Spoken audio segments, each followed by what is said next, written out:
श्री शिवाय नमस्तुभ्यम, हर हर महादेव। शिव भक्तों, शिव पुराण के कुछ नए नए प्रसंग आपको बताने जा रहा हूँ। रोग मुक्त के लिए कुछ उपाय हैं जो कि गुरु जी ने अपनी कथा में बताए थे। अगर आपके पास रुद्राक्ष है, चाहे वो गले में पड़ा है, चाहे हाथ में बंधा है, चाहे बाजू में बंधा है, कहीं पर भी है, अगर है आपके पास रुद्राक्ष, तो उसको पूर्णिमा के दिन, शिवरात्रि के दिन, श्रावण महीने के सोमवार को, प्रदोष के दिन उसको दूध से स्नान करा के उसको जल से धोने के बाद उसमें थोड़ा सा सरसों का तेल अवश्य लगाना चाहिए। इससे होगा क्या, तो कहते हैं महाराज इससे बल मिलता है। और जब रुद्राक्ष को जब बल मिलता है तो अगर आप शरीर में कहीं भी धारण किए हुए हैं तो उससे जो आपके शरीर में रोग पैदा हो रहे हैं, जो शरीर में आपकी बीमारियां पैदा हो रही हैं, जो कष्ट पैदा हो रहे हैं, उन कष्टों को, उन रोगों को, उन बीमारियों को वो रुद्राक्ष जो आपने दूध से स्नान करा के, उसको जल से स्नान करा के, उसके बाद जो सरसों का तेल लगाया है,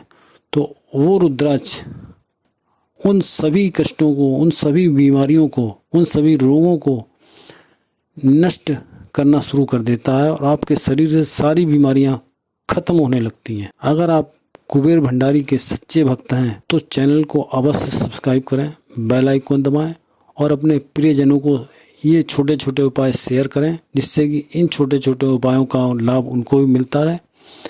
श्री शिवाय नमस्तुभ्यम, हर हर महादेव। बम बम बोले, हर हर महादेव। शिव भक्तों, गुरु जी के मुखान से बताए हुए कुछ शिव पुराण के छोटे छोटे उपाय मैं आपको बताता रहूंगा, जिससे कि भोलेनाथ की कृपा से आप सबकी झोली में खुशियाँ बरसती रहें। महाराज, अगर आपके संतान नहीं है और काफी टाइम हो गया तो महाराज शिव पुराण का एक छोटा सा उपाय गुरु जी के मुखारबिंद से जो मैं आपको बताने जा रहा हूँ। करना क्या है, एक मिट्टी का पात्र लेना, एक तांबे का पात्र लेना और उन दोनों में जल भर लेना है। मिट्टी के पात्र के ऊपर तांबे का पात्र रखना है भरा हुआ, दोनों पात्र जल से भरने हैं।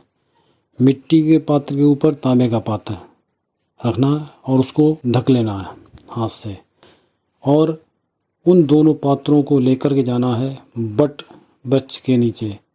जहाँ कोई बट वृक्ष के नीचे कोई शिवलिंग हो, चाहे वो मिट्टी का हो, चाहे पत्थर का हो, चाहे सीमेंट का हो, चाहे बालू का हो, चाहे किसी का भी हो, चाहे कंकर संकर हो, उस बट वृक्ष के नीचे जाना है। और जो आप कलश लेके गए हैं, सीधे हाथ में मिट्टी का कलश और डेढ़े हाथ में तांबे का कलश लेकर के दक्ष प्रजापति का, माता प्रसूति का, माता वीरिणी का स्मरण करते हुए शिव जी को, भोले बाबा को, जो आप शिवलिंग है बट वृक्ष के नीचे, उस पर जल की धार, दोनों कलश की जल की धार एक करके और धीरे धीरे छोड़ना है उसको, और वो सारा समर्पित करके आ जाना है। और ये उपाय आपको करना है बैसाख महीने में।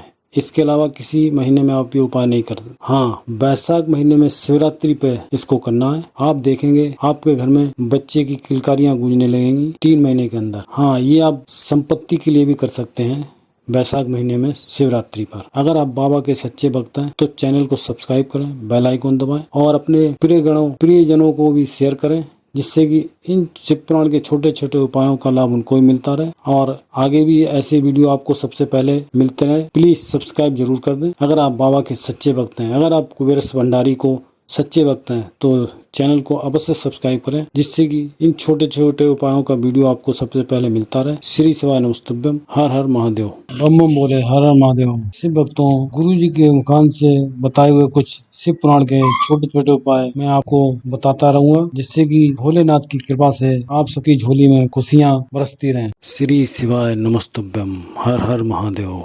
महाराज, अगर आपका पैसा कोई लेके चला गया, भाग गया लेके, दे ही नहीं रहा, बहुत परेशान हुए, मांग मांग के हताश हुए, वो दे ही नहीं रहा, देने का नाम ही नहीं रहा, तो शिव पुराण का बहुत अच्छा सा उपाय जो कि गुरु जी ने अपने मुखान से कथा में बताया था।